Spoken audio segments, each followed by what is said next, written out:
দর্শক আসসালামু আলাইকুম। সেনাবাহিনীর সাথে বর্তমান সরকারের কোনো মতবিরোধ নেই এমনটাই জানিয়েছেন সেনাবাহিনী মুখপাত্র সংবাদ সম্মেলনের মাধ্যমে, এবং তিনি আরও সাংবাদিকদের কিছু প্রশ্নের জবাব দিয়েছেন, যেরকম মানবিক করিডোর।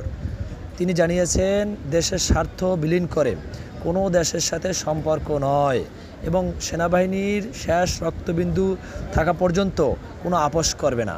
তিনি আরও জানিয়েছেন যে বিগত বছরগুলোর তুলনায় মিয়ানমার সীমান্ত বর্তমানে অস্থিতিশীল পরিবেশ বিরাজ করছে, সেহেতু সেনাবাহিনী এবং বিজিবি সার্বক্ষণিক মনিটরিং করতেছে, নজর রাখতেছে।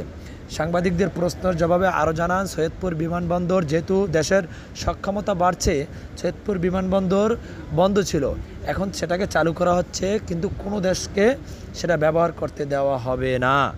দেশের স্বার্থ অন্য দেশকে দেওয়া হবে না, এমনটাই জানিয়েছেন সেনাবাহিনী মুখপাত্র। চ্যানেলটি যারা সাবস্ক্রাইব করেননি দয়া করে সাবস্ক্রাইব করে নেবেন। আসসালামু আলাইকুম।